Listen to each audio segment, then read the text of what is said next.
하나님 아버지, 하늘로부터 오는 신령한 선물들을 사모합니다. 이곳에 기름 부으시고 또 이 시간에 기름 부으사 이곳에서 신령한 은사와 하늘의 보화들을 맛보게 하소서. 감사드리며 예수님 이름으로 기도드렸습니다. 아멘. 반갑습니다. 잘 오셨습니다. 오늘 이 집회가 2021년도 마지막 집회입니다. 2021년도에 진행하는 마지막 집회입니다. 오늘이. 2021년은 저희 부부한테는 잊지 못할 한 해예요. 여러분들 지성소 TV를 보셔서 아시겠지만 저희 부부에게는 2021년도가 잊지 못할 한 해입니다. 원래 1월 달부터 지성소 TV를 본격적으로 시작을 해서 생각지도 못하게 또 밀리듯이 3월 달부터 집회를 시작하게 됐어요. 또 밀리듯이 강제로. 집회할 생각도 없었는데. 그래서 1월 달에 영상을 본격적으로 올리기 시작해서 12월 24일인가 25일 날 딱 한 개 영상을 공개를 하고 그 다음에 1월 1일부터 시작을 했어요. 제가. 1월 달부터 본격적으로 시작을 했는데 시작하고 한 달도 안 돼서 집회 요청들이 막 왔어요. 그래서 이제 코로나라서 어떻게 할지 몰라서 고민을 하다가 이제 집회 안 하고 못하고 또 여기 찾아오시는 분들이 너무 많아가지고 감당이 안 돼가지고 그래서 집회를 시작하게 된 거예요. 한 분 한 분 다 따로 만나드릴 수가 없잖아요. 그래서 이제 집회를 시작하기로 결정을 해서 강제로 떠밀려서 집회를 시작을 했어요. 그래서 1월 달에 영상을 올리기 시작해서 3월 달에 집회가 시작됐어요. 엄청난 돌파죠. 저희들로서는. 그래서 오늘이 2021년도 마지막 집회입니다. 오늘은. 그래서 모든 걸 하나님께 영광 돌리고요. 제가 저번 주에 커뮤니티에 설문조사를 했어요. 보셨어요, 혹시? 예. 설문조사를 하셨는데 몇 번 찍으셨어요? 투표. 설문조사를 했는데 제가 2022년도에 새로운 시도를 한번 해보려고 그래서 설문조사를 한 거예요.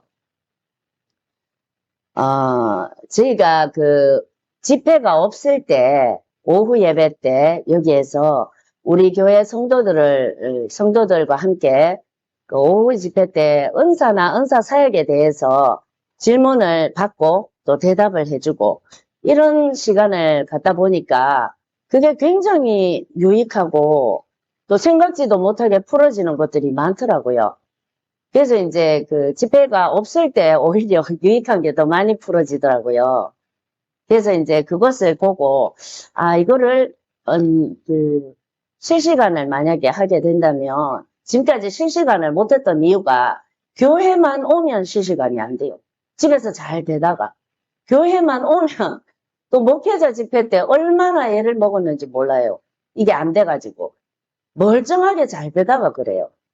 그래서, 만약에 실시간을 하게 된다면, 이거를 한번 성도들하고 같이 멀어서 못 오시는 분들, 해외에 오시는 분들 중에서 안타까워 하시는 분들이 너무 많으세요. 그래서, 이런 분들을 위해서 실시간으로, 꼭 교회가 아니더라도 집에서라도 이런 걸 하면 유익하지 않겠나. 그런 생각이 들어서 설문조사를 한번 해본 거예요. 그래서 이제, 어떤 걸 뽑으셨는지 모르겠지만 하여튼 이거를 새해에 2022년도에 한번 새롭게 시도를 한번 해보려고 합니다. 그래서 마지막 집회에 오늘 자리를 빛내주셔서 참 감사합니다. 그리고 하나님께 영광 돌립니다. 여러분들 이번 한 주 어떻게 보내셨어요? 다 유익하게 보내셨나요? 하나님 만나시고. 저는 이번 한 주를 오래간만에 매주 집회를 하다가 이제 한 달에 2번만 집회를 하기로 결정을 했어요. 체력의 한계도 있고 하루 종일 문자 받고 연락 받고 답해주고 이것 때문에 제가 쓰러졌거든요. 집회도 집회지만 하루 종일 문자 받고 또 답해드리고 통화하고 너무 급한 분은 또 통화해드리고 이러느라 쓰러졌단 말이에요, 저번에. 그래서 이제 오랜만에 이제 한 달에 2번 집회를 하니까 시간이 남잖아요. 그래서 이제 오랜만에 저희 아이들을 데리고 이번 한 주를 은사적인 통로를 통해서 하나님을 만나고 하나님하고 교제를 나누는 그런 시간을 가져봤습니다. 마음에 힐링이 엄청나게 일어나고 기름 부음도 엄청나게 되어졌어요. 굉장히 충만해지는 그런 시간을 가졌습니다. 은사적인 통로를 통해서 하나님과 교제 나누는 것. 네, 앞으로 여러분들도 다 배우시게 될 거예요. 네, 하나님 만나는 방법이 우리가 꼭 하나님을 만날 때 방언기도나 깊은 기도에 대해서 또 많이 물어보시는데 방언기도를 통해서나 또는 깊은 기도나 또는 성경 말씀을 통해서만 하나님을 만날 수 있는 게 아니에요. 방법을 모르셔서 그렇지. 우리가 은사의 유익들이 많잖아요.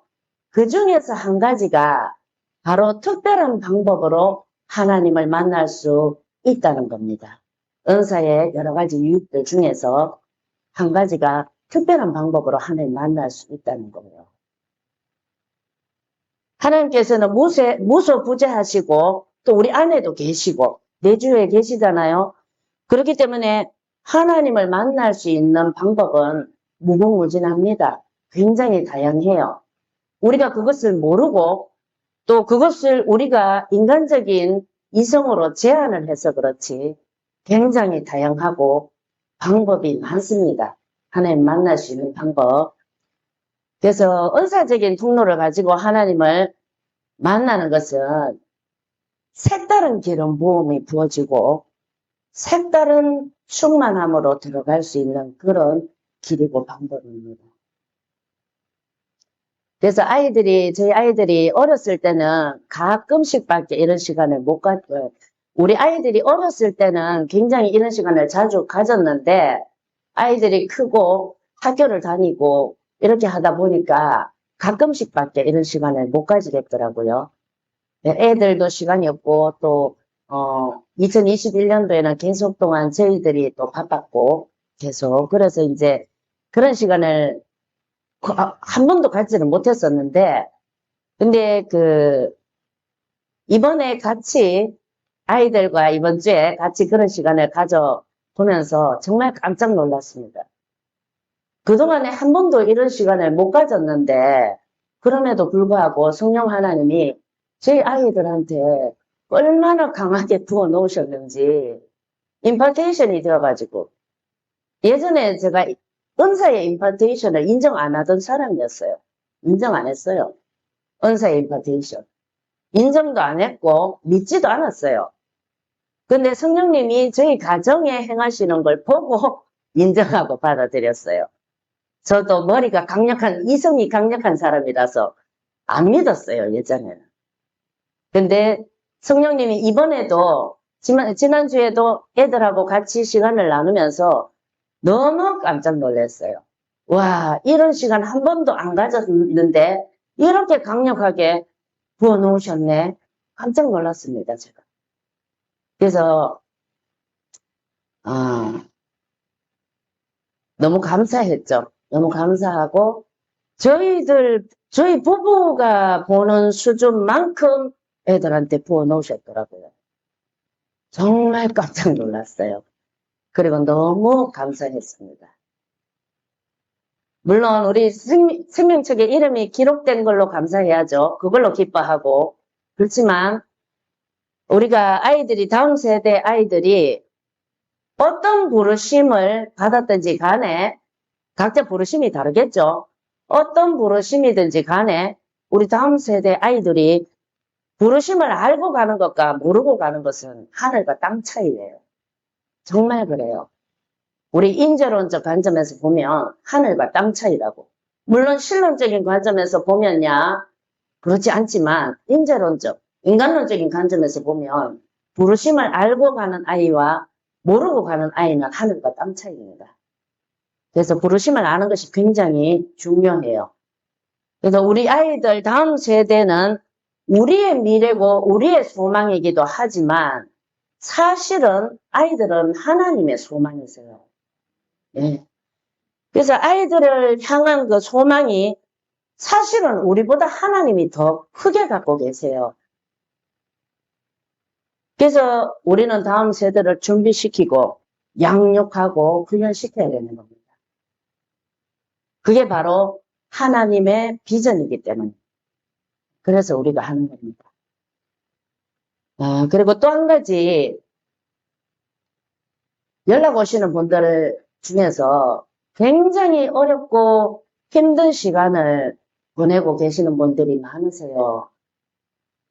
그런 분들한테 문자가 많이 오는데 여러분들 다 돌파 원하시잖아요.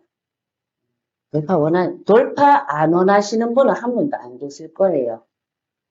오늘 돌파도 오셨어요. 제가 영상에서 소개시켜 드렸던 돌파도 지금 3번째 오셨는데 저분이 여기 왔다 가시고 초자연적으로 평강이 지켜진대요. 초자연적으로 마음에 평안함이 부어져서 평안함으로 지켜진대요. 상황은 달라지지 않았어도. 그게 초자연적인 평강이에요. 그래서 우리가 돌파를 다 원하잖아요. 저희들도 원해요. 계속적으로 돌파를 해 나가야 돼요. 승진도 계속적으로 해 나가야 되고. 근데 돌파할 수 있는 가장 쉬운 방법을 갖다가 하나님이 성경에다가 말씀을 해 놓으셨어요. 돌파할 수 있는 가장 쉬운 방법. 혹시 그거 뭔지 아세요? 정답은 바로 시편 37편 4절에 나와 있습니다. 같이 한번 찾아보실게요. 시편 37편 4절 말씀.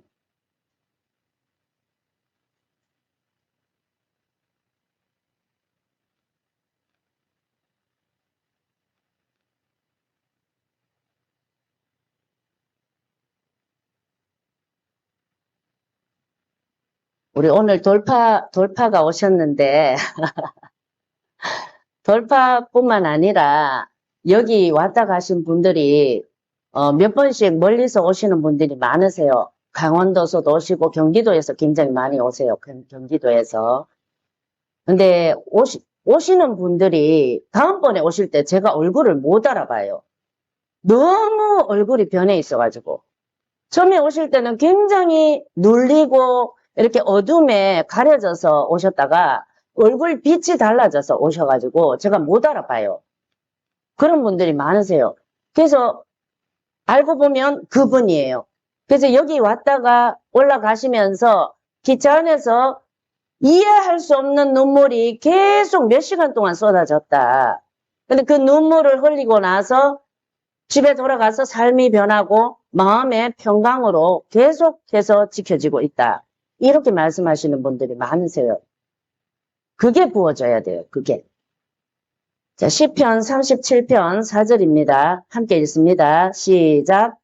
또 여호와를 기뻐하라. 그가. 아멘. 또 여호와를 기뻐하래요. 여호와를 기뻐할 때 그가 우리 마음의 소원을 우리에게 이루어 주신대요. 우리 마음의 소원이 이루어진 거 그게 돌파 아닙니까? 그래서 여호와를 기뻐하는 게 돌파의 원리이고 비밀이다. 이렇게 말씀드릴 수 있어요. 이건 제 말이 아니에요.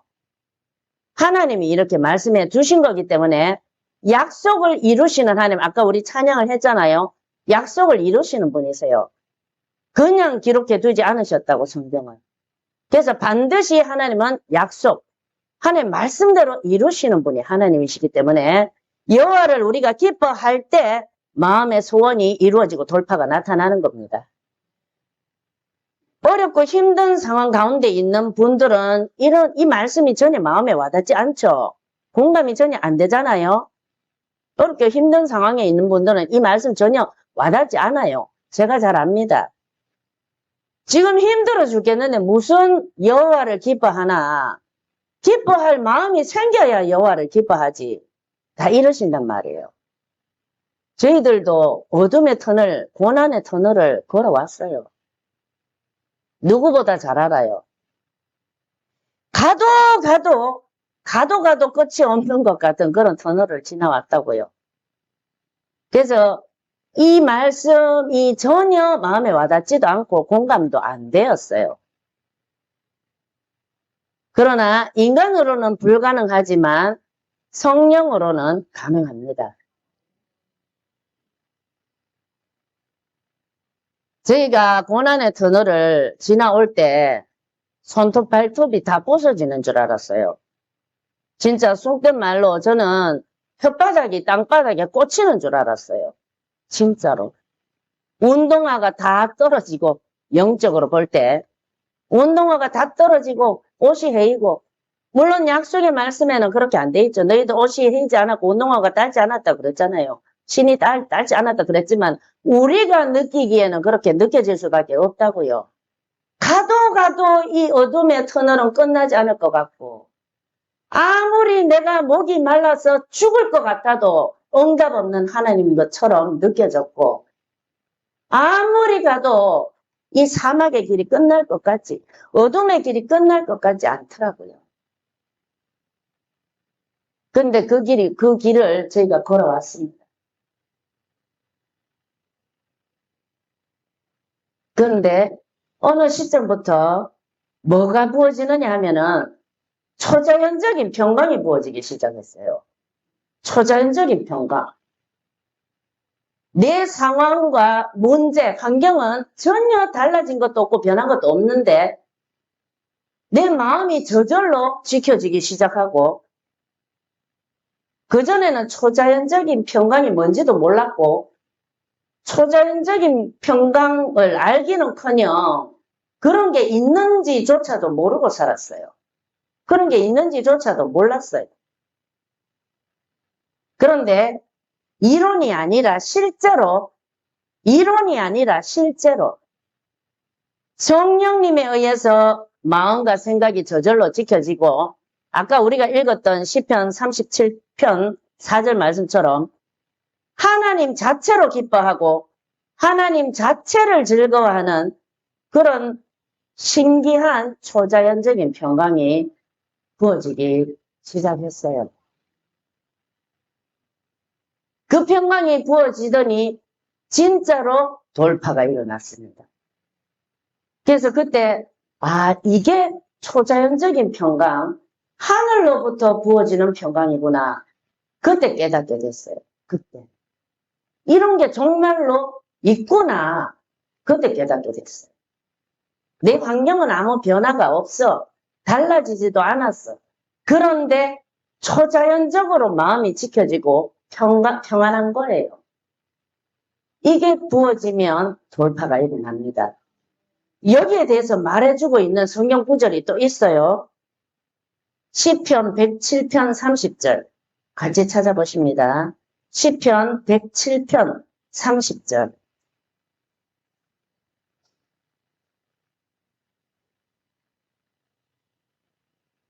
자, 같이 읽습니다. 시작.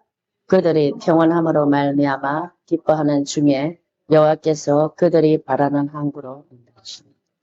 자, 그들이 평안함으로 말미암아 기뻐하는 중에 이게 바로 초자연적인 평강을 말하는 거예요. 내 상황과 내 문제, 내 환경이 어떻든지 간에 하나님께서 부어주시는 평강으로 말미암아 여호와 자체를 기뻐하는 중에 여호와께서 그들이 바라는 항구로 인도하시는도다. 바라는 항구가 옛날 성경에는 소원의 항구라고 되어 있어요. 소원의 항구. 그래서 아까 시편 37편 4절 말씀처럼 여호와를 기뻐할 때 네 마음의 소원을 이루어 주시리로다. 그리고 평온함으로 말미암아 기뻐하는 중에 여호와께서 그들이 바라는 항구로 인도하시는도다. 시편 37.4절 말씀하고 107편 30절 말씀 두 가지는 돌파에 대한 원리, 그 돌파에 대한 비밀에 대해서 말씀해 주고 계신 말씀입니다. 그래서 여러분들이 이 구절을 아침에 일어나자마자 묵상하시고 또 묵상하시고 또 묵상하시고 그렇게 하시기 바랍니다. 삶의 돌파가 일어날 때까지. 그래서 성경은 그냥 책이 아니에요. 성경은 그냥 책이 아니라고. 성경은 실제입니다. 실제. 이 실제를 경험을 해본 사람은 성경이 책이 아니라 하나님 그 자체고 생명 그 자체라는 걸 알게 되는 겁니다. 그래서 오늘은 중간중간에 오늘 잘 오셨어요. 목사님도 잘 오셨어요, 오늘. 오늘 중간중간에 왜냐하면 은사적으로 굉장히 중요한 잘 오셨어요. 오늘 중간중간에 은사적으로 굉장히 중요한 내용들이 많이 있어요. 그래서 끝까지 들으시고 유익을 받으시기 바랍니다. 지난 시간에 제가 앞으로 계속해서 나눌 4가지 이슈들에 대해서 말씀드렸는데요. 오늘은 그 중에서 첫 번째로 내가 하나님의 음성도 듣고 환상도 보이는데 왜 예언의 돌파도 없고 더 이상 승진도 안 일어나는가? 쉽게 말해서 한마디로 왜 나는 확 뚫리는 예언이 왜 안 되나? 음성도 들리고 환상도 보이는데 왜 확 뚫리는 예언이 안 되나? 자, 첫 번째 이슈가 그거고 두 번째 이슈 지식의 말씀의 은사는 어떤 사역에 활용되어질 수 있는가? 이 2가지 이슈에 대해서 말씀드리도록 하겠습니다. 자, 하나님의 음성은 자연적인 음성과 초자연적인 음성으로 나눌 수 있습니다. 그죠? 자연적인 음성은 양이라면 누구나 들을 수 있는 음성입니다. 그 다음 초자연적인 음성은 아무리 양이라도 초자연적인 은사, 초자연적인 은사 중에서도 특별히 계시적인 은사가 열려야 들을 수 있는 음성이다. 이렇게 누누이 제가 말씀드렸습니다, 이미. 자, 지난 시간에 계시적인 은사에 대해서 말씀드렸는데 계시적인 은사가 어떤 은사가 있는지 기억하십니까? 모르세요? 지식의 말씀의 은사, 또 지혜의 말씀의 은사, 또 영분별의 은사. 예. 아이고, 장로님 잘하셨어요. 자, 그렇다면 이 지혜의 말씀의 은사, 지식의 말씀의 은사, 영분별, 영들 분별함. 이 3가지 초자연적인 은사를 왜 계시적인 은사라고 부르겠습니까? 왜 계시적인 은사라고 부를까요? 그 이유는 바로 계시적인 영역에 속한 사역에 사용되어지기 때문에 계시적인 은사라고 부릅니다. 다시 계시적인 영역에 속한 사역에 계시적인 은사들이 사용되어지기 때문에 계시적인 은사다. 이렇게 부른다고요. 제가 전에 말씀드렸습니다. 계시 이러면 안 됩니다. 계시적인 은사, 계시적인 사역 이래야 됩니다. 볼로 갑니다. 자, 그렇다면 계시적인 영역에 속한 사역, 이거는 무엇이 있을까요? 우리 성도들은 이제 알지 싶은데 계시적인 영역에 속한 사역은 뭐 있을 것 같습니까, 여러분들? 계시적인 영역에 속한 사역. 첫 번째, 말씀 사역. 우리 성경 계시의 말씀 그러잖아요. 목사님들이 다 말씀 사역하고 계시죠? 주일날 설교 사역 하시잖아요. 그 말씀 사역이 계시적인 영역에 속한 사역입니다. 또 한 가지가 바로 예언 사역입니다. 말씀 사역, 예언 사역. 이 2가지가 바로 계시적인 영역에 속한 사역이라고 하는 거예요. 자, 그러면 계시적인 영역에 속한 사역, 말씀 사역, 예언 사역, 그 중에서 자연적인 사역은 뭐겠습니까? 대답해 보세요. 왜 이렇게 눈을 안 마주치지, 다들. 자, 그렇죠. 말씀 사역이 자연적인 사역이에요. 초자연적인 사역은 예언 사역, 예언 사역. 하나님 음성도 자연적인 음성, 초자연적인 음성. 계시적인 영역에 속한 사역도 자연적인 사역, 초자연적인 사역. 참 별나죠, 그죠? 은사 가르치는 사람들 중에서 이렇게 가르치는 사람 한 번도 못 보셨죠? 저도 못 봤어요. 지금까지 이렇게 가르치는 분 한 사람도 못 봤어요, 저도.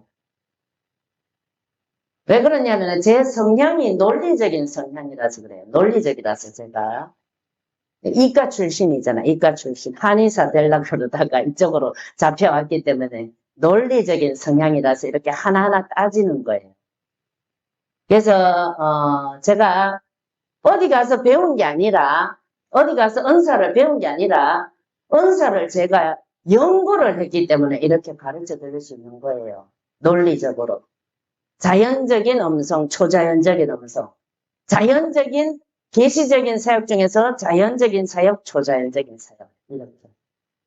그래서 계시적인 사역 중에서 자연적인 사역은 말씀 사역. 목사님들이 다 아시죠? 그리고 초자연적인 사역이 바로 예언 사역입니다. 그래서 우리가 성경을 뭐라고 부르죠? 계시라 그러잖아요. 계시. 성경 계시의 말씀이라고 그러잖아요. 계시. 하나님이 하나님을 나타내시고 계시하신 게 성경 말씀 아닙니까? 그죠? 복음을 계시하시고 예수 그리스도를 계시하셨죠. 그래서 성경 계시의 말씀이라고 부르기 때문에 말씀 사역은 당연히 계시적인 영역에 속한 사역이 맞죠. 계시적인 사역입니다. 말씀 사역은. 그러면 예언 사역은 왜 계시적인 영역에 속한 사역이라고 하느냐? 왜 그럴 것 같아요, 여러분? 예언 사역. 예언 사역도 성경 계시의 말씀을 근간으로 하는 사역이기 때문에 그렇게 부르는 겁니다. 예언 사역도 성경 말씀을 근거로 해서 내 멋대로 하는 게 아니라 성경 말씀을 근거로 해서 하나님의 뜻과 하나님 마음을 전해주는 사역이기 때문에 예언 사역을 계시적인 사역이다. 이렇게 말하는 겁니다. 제가 만든 거예요, 이것도. 제가 만들었어요, 제가. 그래서, 이렇게 가르치는 분들은 여태까지 한 번도 없었어요. 제가 알기로는. 그래서, 성경 말씀을 근거로 해서 하나님 뜻과 마음을 전해주는 사역이 바로 예언 사역이기 때문에 예언 사역을 계시적인 사역이다. 이렇게 말씀드리는 겁니다. 성경 말씀이나 복음의 말씀을 근간으로 하지 않고 자기 멋대로 하는 건 예언 사역이라고 할 수 없어요. 그건 예언이 아닙니다. 그건 예언이 아니에요. 반드시 예언 사역은 성경 말씀을 근간으로 해서 하나님 뜻과 마음을 전해드려야 그게 진짜 올바른 예언 사역이 될 수 있는 거예요. 그래서 성령의 초자연적인 사역들 중에서 초자연적인 사역들 어떤 거 있습니까? 치유사역, 축사사역, 예언사역 이런 것들이죠.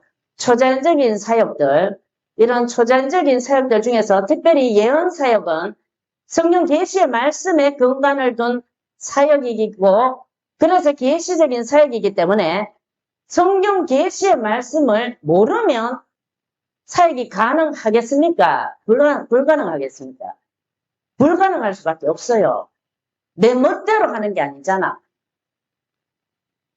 그래서 성경 계시를 모르고 예언 사역을 하는 사람은 하나님 음성을 전해주는 게 아니라 자기 생각을 전해주는 거예요. 자기 생각을 전해준다고. 복음의 말씀, 성경 계시의 말씀을 모르고 하는 예언 사역자는. 그래서 비복음에 쩔어 있거나 복음 계시를 모르는 사람이 계시적인 사역을 한다는 것은 어불성설이고 코미디예요, 코미디. 그래서 복음 계시를 모르면 당연히 복음의 계시를 모르면 당연히 누구를 몰라요? 하나님, 예수 그리스도를 모를 수밖에 없죠. 그러니까 결과적으로 어떻게 되겠습니까? 하나님의 마음도 알 수가 없는 겁니다. 우리가 복음을 모르면 왜 하나님을 알 수 없습니까? 복음을 모르면 우리가 하나님을 절대로 알 수가 없어요. 왜 그렇습니까? 하나님이 바로 뭐를 통해서 계시하셨기 때문에 복음의 말씀, 성경 계시의 말씀을 통해서 하나님 자신을 계시해 두셨기 때문에 복음을 모르면 성경 계시의 말씀을 정확하게 모르면 예언 사역은 불가능한 거예요. 그래서 복음을 계시를 통해서 하나님을 계시해 두셨기 때문에 우리가 복음을 알 때만 하나님을 바로 알 수가 있는 겁니다. 그래서 하나님을 안다, 야다한다. 이것은 무슨 말이냐 하면은 하나님을 올바르게 아는 거예요. 정확하게 아는 걸 말하는 거예요. 정확하게. 하나님 한다고 복음을 아는 게 아니라 예수님 때나 똑같이 지금도 복음은 눈이 가려워져서 안 보이는 사람한테는 안 보여요. 그래서 성령의 도우심이 반드시 있어야 복음에 대한 눈과 귀가 열리게 되는 겁니다. 그리고 또 한 가지 정말 중요한 것은 복음을 깨닫고 그 복음에 의해서 하나님을 알게 되었을 때야 비로소 뭐가 부어진다? 하나님의 사랑과 하나님의 마음이 우리에게 부어질 수가 있다. 순서가 그래서 어떻게 되느냐 하면은 첫째 복음을 깨달아야 되고 두 번째 그 다음에 하나님 복음을 깨닫게 됨으로써 하나님이 어떤 분이신지 머리로 아는 게 아니라 진짜 마음으로 알아지고 그 다음 세 번째가 그 다음에야 비로소 하나님의 사랑과 마음이 이론이 아니라 실제로 우리한테 부어지게 되는 겁니다. 순서가 그렇게 되는 거예요. 그래서 복음이 그만큼 중요한 거라고요. 하나님 마음과 사랑이 부어지려면 복음이 뭔지 정확하게 알아야 된다. 그래서 진정한 복음, 올바른 복음을 모르고서는 하나님의 사랑과 마음을 깨달을 수 없고 하나님의 사랑과 마음을 깨달을 수 있는 다른 방법을 하나님께서 만들어 두시지 않으셨기 때문에 오직 유일한 방법이 그 길밖에 없기 때문에 복음을 알아야 된다. 그러므로 예언사역이란 하나님의 마음과 하나님의 뜻, 하나님의 사랑을 전해드리는 것, 전달해드리는 게 예언사역이기 때문에 진정한 복음도 모르는 사람이 하나님 뜻과 마음을 전해드리고 예언사역을 한다는 것은 어불성설이고 그것은 무엇과 같은 거냐? 무당이 널뛰게 하는 것과 같이 되는 거예요. 그래서 예언사역을 엉뚱하게 하는 거예요. 다들. 그래서 그런 거라고요. 비복음에 쩔어있기 때문에. 자기 생각을 막 말해줍니다. 그래서 하나님 뜻과 마음을 전해주지 못하면 자기 생각, 자기 의견, 자기 판단 이런 걸 전달해 줄 수밖에 없다. 그래서 예언사역을 하는 사람은 반드시 하나님이 어떤 분이신가 그리고 복음의 계시가 무엇인가 하는 것을 정확하게 야다하는 것이 가장 중요합니다. 그렇지 않으면 하나님과 전혀 상관없는 예언사역자가 될 수밖에 없습니다. 자, 이거는 예언사역뿐만 아니라 말씀사역도 마찬가지겠죠.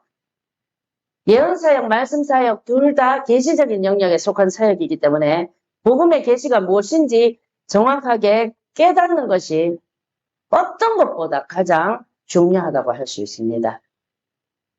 자, 다시 돌아와서 아까 제가 계시적인 은사가 계시적인 사역에 사용되어지는 은사이기 때문에 계시적인 은사다. 이렇게 말씀을 드렸잖아요. 계시적인 사역 중에서 초자연적인 사역이 뭐? 예언사역. 자, 계시적인 사역 중에서 초자연적인 사역인 무슨 사역? 예언사역. 예언사역을 할 때 필수적으로 필요한 은사가 바로 무슨 은사? 계시적인 은사. 계시적인 은사. 자, 말씀은 반드시 필요하고 자, 은사 중에서 계시적인 은사는 계시적인 사역, 초자연적인 계시적인 사역인 예언 사역을 할 때 반드시 필요한 은사가 계시적인 은사들이다. 세 가지 뭐죠? 지식의 말씀의 은사, 지혜의 말씀의 은사, 영들 분별함. 이 세 가지가 없으면 계시적인 사역, 예언 사역을 할 수 있다 없다. 있긴 있어도 제한이 걸립니다. 있긴 있어도 그걸 지금부터 할 거예요. 자, 우리가 그 계시적인 사역, 초자연적인 계시적인 사역을 예언 사역을 할 때 계시적인 은사가 필수적으로 필요하다 이렇게 말씀을 드렸는데 계시적인 은사 말고도 환상은 제가 꿈하고 환상은 분량이 많아서 그리고 저희 부부의 가장 주된 은사가 환상이기 때문에 따로 나중에 다룰 거예요. 환상도 역시 계시적인 은사죠. 그러나 성경의 초자연적인 그 9가지 은사에 들어가 있지 않기 때문에 따로 다룰 거예요. 환상에 대해서는. 그래서 환상도 예언 사역의 꽃이라고 저는 개인적으로 불러요. 환상은 예언 사역의 꽃이라고 개인적으로 제가 생각을 하고 있는데 그만큼 예언 사역을 하는 데 있어서 환상이 중요한 은사가 맞아요. 그거는 기본이고 그러나 아무리 환상을 잘 보고 음성을 잘 들어도 계시적인 은사가 부어지지 않은 사람은 예언 사역을 할 때 제한을 받을 수밖에 없습니다. 오늘 두 가지 이슈를 나눈다고 말씀드렸잖아요. 첫 번째 이슈가 내가 하나님 음성도 듣고 환상도 잘 보이는데 왜 나는 예언의 돌파가 없고 예언의 승진이 일어나지 않는가? 왜 확 뚫리는 예언을 할 수가 없는가? 여기에 대한 대답이 바로 계시적인 은사가 부어지지 않았거나 약하기 때문이다. 이렇게 말씀드릴 수 있는 거예요. 은사에도 약하고 강한 게 있습니까? 있습니다. 같은 은사라도 예를 들면 같은 예언의 은사라도 단계와 수준, 차원 이런 게 다 달라요. 사람마다 다 다르다고. 그래서 은사에도 약하고 강한 게 있습니다. 치유사역자도 단계와 수준과 차원이 다 달라요. 그래서 계시적인 은사로 사람들을 이렇게 보면 뭐가 보이냐면은 이 사람은 어떤 은사의 단계에 머물러 있는가? 그리고 왜 더 이상 은사의 승진이 안 일어나는가? 그리고 또 이 사람이 통과하고 있는 시즌이 지금 어떤 시즌인가? 아니면 이 사람이 하나님 앞에서 또는 원수 마귀에 의해서 뭐 때문에 막혀있고 뭐 때문에 돌파가 안 일어나는가? 이런 것들이 보여져요. 뭘 통해서? 계시적인 은사를 통해서. 계시적인 은사가 열리면 이런 거 다 보여진다 그러니까 막 어떠세요? 빨리 받고 싶죠? 심장이 두근두근두근거리고 나도 빨리 열렸으면 좋겠다 막 이렇죠, 그죠? 사모가 막 되실 겁니다. 옛날에 저도 그랬어요. 제가 예수를 믿고 맨 처음에 부어진 게 영분별의 은사, 영들 분별함. 그 다음에 열려진 게 지식의 말씀 은사. 이게 열려진 줄 모르고 살았어요. 근데 나중에 보니까 다 맞더라고. 그래서 저한테 은사가 열린 줄 알았어요. 여러분들 막 계시적인 은사 사모되시죠, 지금, 그죠? 근데 계시적인 은사에는 대가가 따릅니다. 대가가. 비단 계시적인 은사뿐만 아니라 성령의 은사에는 모두 다 대가가 따라요. 치유의 은사에도 축사의 은사에도 다 대가가 따르기 마련입니다. 성령의 은사는 하늘로부터 주어지고 하늘 아버지로부터 내려오는 것인데 너무 좋은 성령의 은사가 대가가 따른다니 그 유익이 얼마나 큰데 대가가 따른다니 이게 무슨 말인가? 여러분들 이해를 돕기 위해서 제가 한 가지 사례를 말씀드리겠습니다. 저희 부부가 결혼을 하자마자 하나님께서 첫 번째 사역지로 보내주셨던 데가 어떤 교회였냐 하면 담임 목사님이 성령 사역, 성령의 초자연적인 사역을 하시는 분이었어요. 그분이 한국에서는 잘 안 알려지셨고 오히려 외국에서 더 많이 알려지신 분이세요. 왜냐하면은 외국을 다녀도 외국에 꼭 오지로 많이 다니셨기 때문에 오지에 많이 가셨어요. 외국에 오지. 잘 알려지지 않은 곳. 그런 데만 하나님께서 보내신 분이기 때문에 성령의 초자연적인 은사가 강력하게 나타나고 그 사역을 그렇게 강하게 하셨음에도 불구하고 한국에서는 별로 안 알려지신 분이세요. 그래서 첫 사역지로 하나님이 그 교회로 보내셨어요. 우리를. 그래서 이제 다 뜻이 있어 이제 그렇게 훈련을 시키셨겠죠, 하나님이. 그래서 이제 그 담임 목사님한테 있는 가장 강력한 은사가 바로 지식의 말씀의 은사예요. 그리고 축사의 은사. 제가 지금까지 만났던 분들 중에서 가장 강력한 지식의 말씀의 은사를 가지셨던 분이 바로 그 목사님이세요. 가장 강력한 지식의 말씀의 은사. 그냥 사람을 보면 생각을 꿰뚫어 읽어버리세요. 그냥 알아요, 그냥. 그냥 안다고, 그분이. 첫 보면 알아요, 첫 보면. 그래서 성도들이 엄청 무서워했어요, 그분을. 우리도 무서워했어요.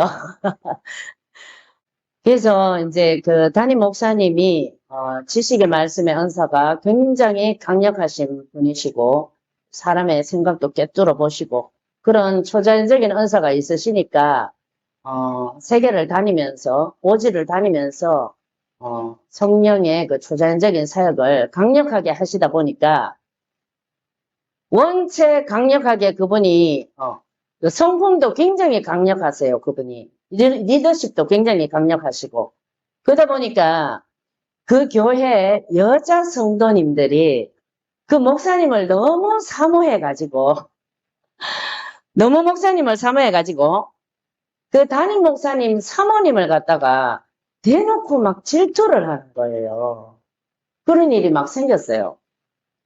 그래서 여자 성도님들이 담임 목사님을 사모하는 거를 넘어서서 짝사랑을 해가지고 그래서 그 담임 목사님 사모님이 그 문제 때문에 스트레스를 좀 받으셨어요. 그래서 그 사모님이 가끔씩 저희 부부한테 하소연을 하셨단 말이에요. 하소연을 하셨어요. 그 문제 때문에. 스트레스를 받으셔가지고. 그래서 이제 그분들이 이제 저희하고 나이 차이가 많이 났지만, 이제 그분이 사모님이시라서 어디 딴 데 말할 때도 없잖아요. 얘기할 때도 없고, 하소연할 때도 없고. 그리고 이제 저희가 나이는 어리지만 같은 교역자고 하다 보니까 저희한테 의지가 됐나 봐요. 그래서 그 사모님이 가끔씩 저희한테 이제 하소연을 하셨어요. 이제 근데 그러던 어느 날 그 사모님한테 지식의 말씀의 은사가 부어졌어요. 그래서 어떤 성도가 사모님을 질투를 하는데 눈을 흘기는 것까지 보이고 또 누구하고 모여서 사모님에 대해서 수군거리는 것도 보이고 또 심지어는 어떤 게 보이냐 하면은 그 교회 여자 성도님 중에서 그 남편한테 버림을 받은 그런 상처를 갖고 있는 분이 한 분 계셨어요. 근데 이제 그런 상처를 입고 그런 아픔을 겪으신 분이기 때문에 이 담임 목사님 사모님이 더 챙겨주고 더 아껴주고 더 알뜰하게 보살펴줬단 말이에요. 그 여자 성도님을. 그럼에도 불구하고 자기한테 그렇게 사랑을 베풀어 줬는데 사모님이 그런데도 불구하고 그 사모님을 질투를 해가지고 그 질투하고 또 목사님을 짝사랑하는 게 너무 지나쳐가지고 어떤 생각까지 하느냐 하면 저 사모님이 빨리 돌아가시면 내가 저 자리를 빨리 차고 올라가야지. 이런 생각하고 있는 게 사모님한테 막 보여지는 거예요. 그래서 그 사모님이 잘못 보신 게 아니에요. 이 말씀을 들으면 또 아이고 그거 하나님이 그런 거 보여주시겠나, 악령이 보여주신 거지, 이렇게 생각하시는 분들이 계실까 봐. 그게 아니라 사모님이 잘못 보신 게 아니에요. 저한테도 똑같은 게 보였고, 또 담임 목사님도 지식의 말씀의 은사가 너무 강력하신 분이기 때문에 그런 거는 간단하게 보이죠. 진작부터 담임 목사님 그거 알고 계셨어요. 그래서 이제 담임 목사님도 이미 꿰뚫고 계시고, 그런 상태에서 이제 그 성도가 그것 때문에 계속해서 똑같은 문제를 일으키고 반복해서 똑같은 문제를 계속해서 그것 때문에 일으키는 거예요. 그러다 보니까 이제 결국에는 개인적으로도 큰 어려움을 당하고 그 성도가, 그래서 결국에는 교회에서도 나가게 됐어요. 어쨌든 그건 중요한 게 아니고, 그 사모님한테 이제 자꾸 그런 것들이 보이잖아요. 성도들이 질투를 하고 눈을 흘기고 그런 생각까지 품는 것까지 보여지고 하니까 이 사모님한테 어떤 마음이 생기느냐 하면은 성도들이 같이 미워지는 거예요. 같이 미워지는 거라.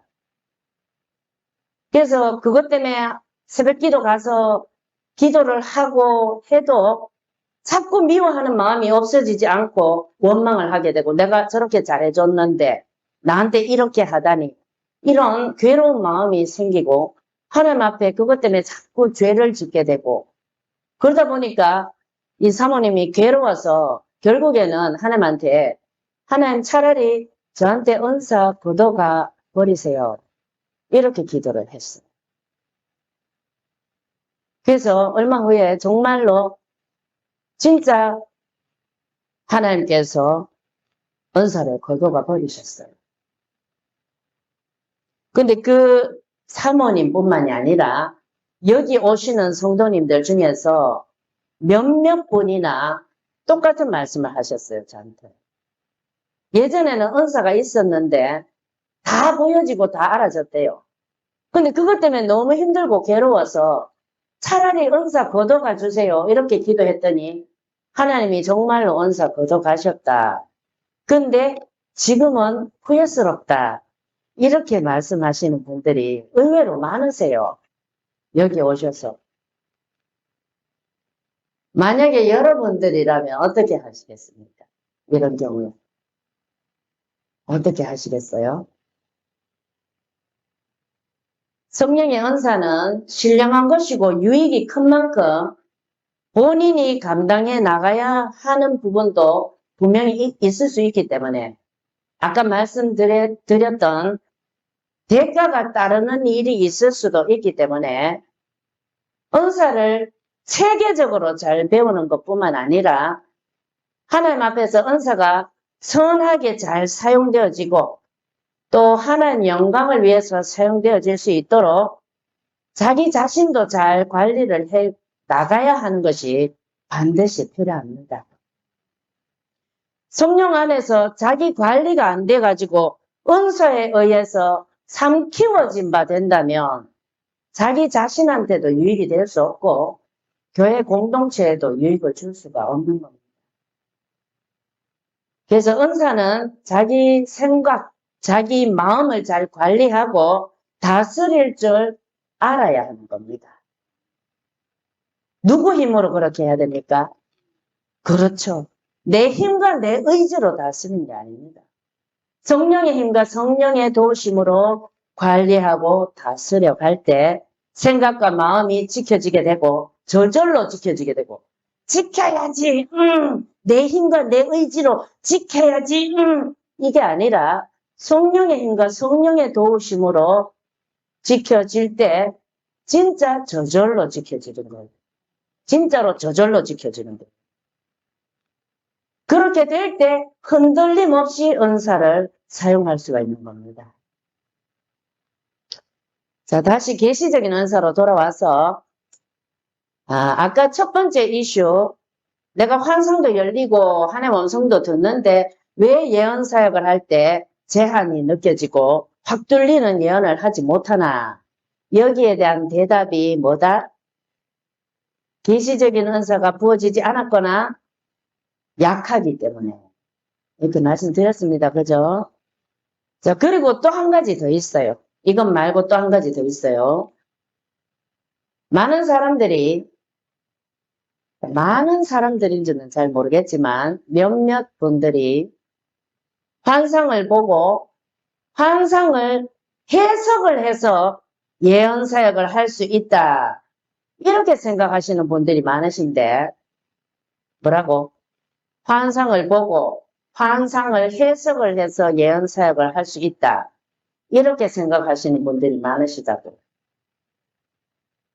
근데 환상을 보고 환상 해석을 해도 계시적인 은사가 없으면 확 뚫리는 예언이 없고 낮은 차원의 예언에 머물 수밖에 없어요. 뿐만 아니라 예언 사역을 하기 위해서는 계시적인 은사 외에도 뭐가 있어야 되냐 하면은 예언의 은사라는 게 또 따로 필요합니다. 예언의 은사. 어려워요. 복잡합니까? 예언 사역에는 계시적인 은사가 있어야 되고 예언의 은사라는 게 또 따로 필요하다. 거기다가 하나님 음성과 환상은 기본이다. 정리가 되시죠?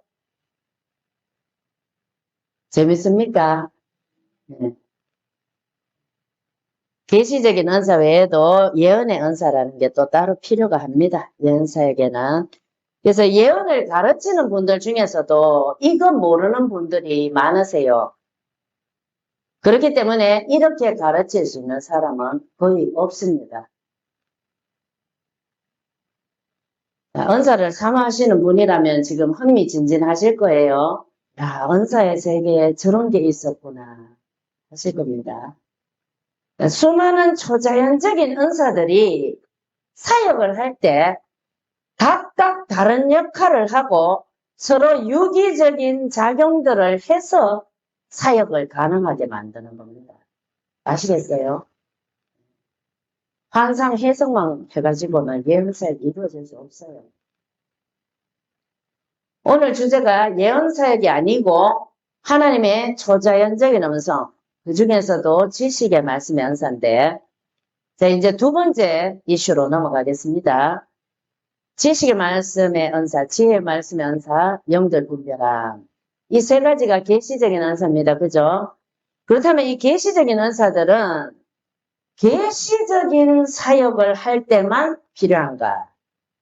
계시적인 영역에 속한 초자연적인 예언 사역을 할 때만 필요한 것이 계시적인 은사인가?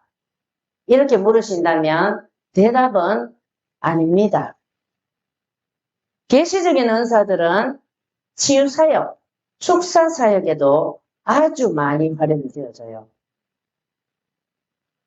우리가 조용기 목사님 얘기를 하면 알러지 반응을 일으키는 분들이 요즘 너무 많이 계세요. 그러나 그분의 영적인 업적은 우리가 인정을 해드려야 되는 거예요. 예전에 조용기 목사님이 전 세계를 돌면서 성령의 불독으로 쓰임받을 때 외국 사람들이 대한민국에 대해서는 잘 몰랐어요. 그때. 그분이 사역하실 때 우리나라가 어떤 나라인지 외국인들이 전혀 몰랐다고. 그런데 조용기 목사님은 외국 사람들이 다 알았어요. 다 알았다고. 외국에 가서 코리아에서 왔다 그러면 코리아가 어디냐 이러는데 조용기 목사님 나라다 그러면 다 알아들었다 그래요. 그 정도로 외국인 중에서 조용기 목사님 모르는 사람이 없었다고 그래요. 그때 당시에. 그래서 영적인 업적은 우리가 인정을 해드려야 돼요. 얼마나 파급력과 영향력을 많이 끼친 분이신데. 그래서 그분이 한국에서는 많은 시기와 질투를 받았죠. 그때 당시에. 근데 외국에서는 그분의 사역을 굉장히 사모했었고 그분의 가치도 굉장히 높이 평가를 했었습니다. 그럴 수밖에 없었던 것이 그분이 전 세계적으로 끼쳤던 영향력과 파급력이 엄청났기 때문에 지금 활동하고 계시는 세계적인 사역자들 있잖아요. 우리나라뿐만 아니라 세계적인 사역자, 외국 목사님들, 그분들 전부 다 조용기 목사님이 그때 하셨던 사역, 조용기 목사님이 가르치셨던 것, 그런 거 다 모방해가지고 지금 사역하고 계세요. 어떤 거 있습니까? 조용기 목사님이 가르치셨던 것, 영적인 원리, 바라봄의 법칙, 입술의 권세. 바라봄의 법칙 뭡니까? 네가 믿음대로 바라보는 것대로 그대로 이루어진다. 그거 아닙니까? 네 믿음대로 될지어다. 그거잖아요. 그게 바라봄의 법칙이에요. 세계적인 사역자들 치고 바라봄의 법칙 이거 안 하는 사람 없고 삶에 적용 안 시키는 사람 없고 이거 자기 성도들한테 안 가르치는 목사 없어요.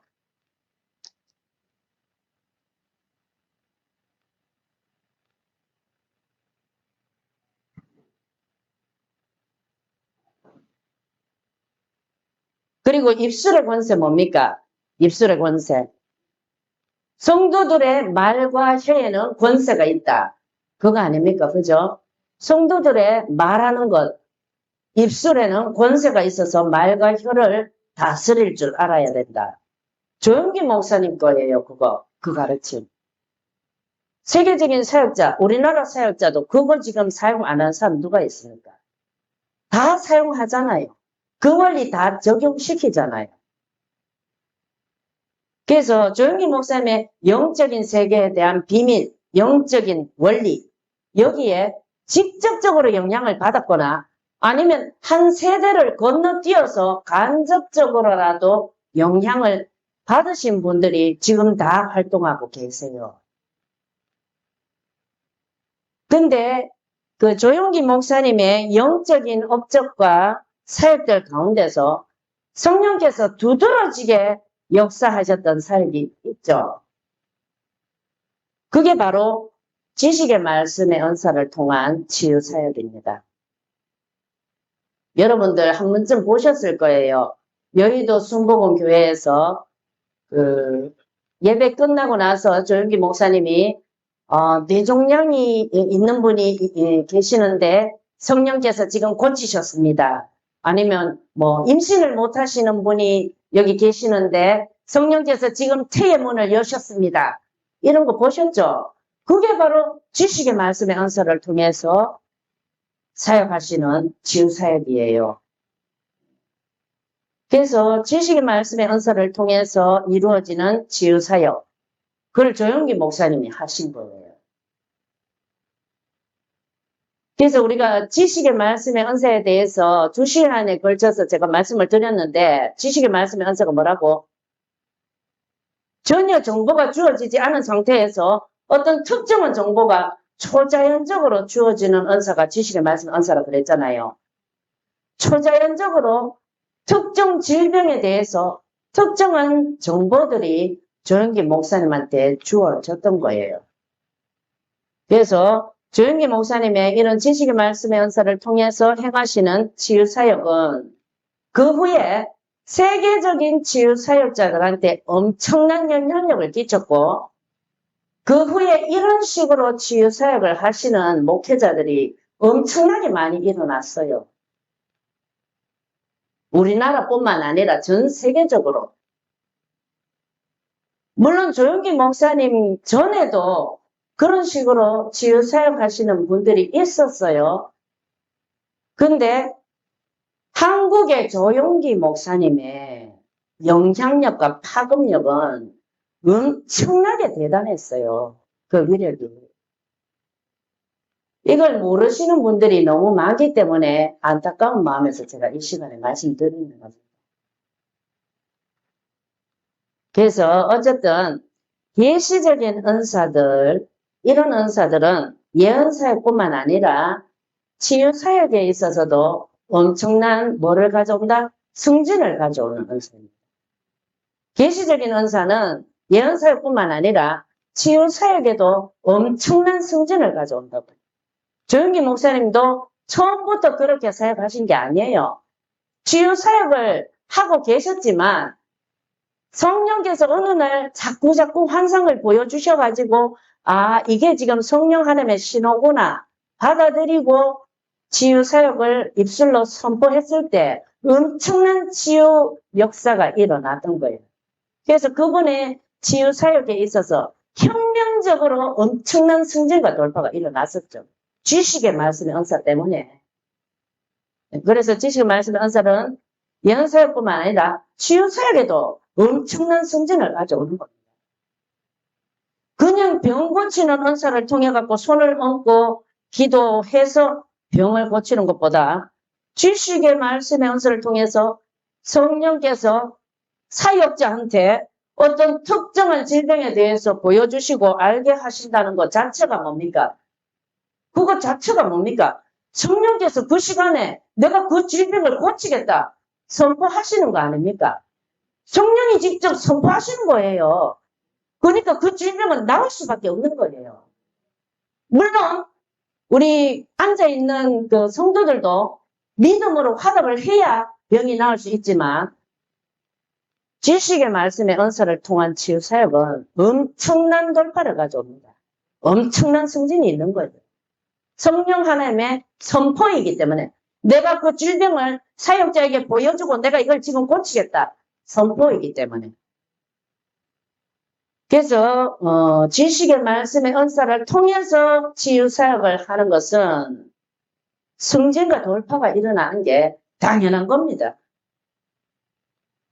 진짜 성령께서 특정한 질병에 대해서 보이시고 말씀하신 게 맞다면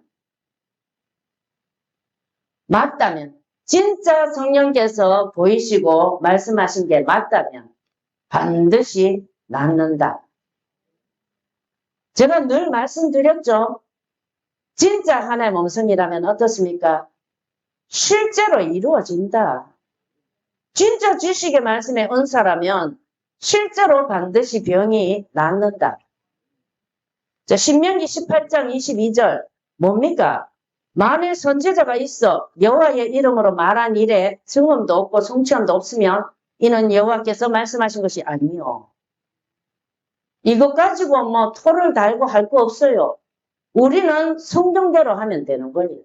성경에 이렇게 되어 있기 때문에 성경대로 하면 되는 겁니다. 그래서 그렇기 때문에 치유 사역자들도 자신에게 부어진 은사가 진짜 지식의 말씀의 은사가 맞는지 검증을 해볼 필요가 있습니다. 물론 아까도 말씀드렸지만 치유받는 사람도 믿음으로 반응을 해야 치유를 받을 수 있는 거지만 가만 앉아있고 일어서라 그러는데도 믿음으로 화답 안 하고 이러면 질병 안 낫겠죠. 반드시 믿음으로 반응하고 화답을 해야 치유를 받을 수 있는 거지만 치유 사역자도 반드시 자기한테 부어진 게 진짜 지식의 말씀의 은사가 맞는지 성령께서 진짜 보여주시고 말씀하신 게 맞는지 반드시 검증을 해볼 필요가 있습니다.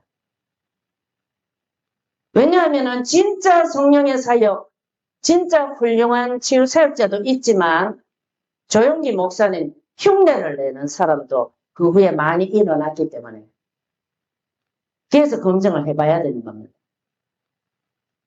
그래서 우리가 결론입니다. 어떤 음성이든지 어떤 은사든지 지금 본인한테 우리한테 열려진 음성과 은사가 진짜 성령께서 열어주신 통로가 맞는지 이것에 대해서 반드시 분별하고 검증하는 것이 아주 중요하다고 할 수 있습니다. 다음 시간에도 계속해서 계시적인 은사에 대해서 나누도록 하겠습니다. 기도하겠습니다. 하나님 아버지, 우리가 성령의 초자연적인 음성을 사모하고 듣기를 원합니다. 초자연적인 음성을 부어주셔서 아버지를 더 깊이 알고 더 깊이 만날 수 있도록 인도해 주시옵소서. 감사드리며 예수님 이름으로 기도드립니다. 아멘.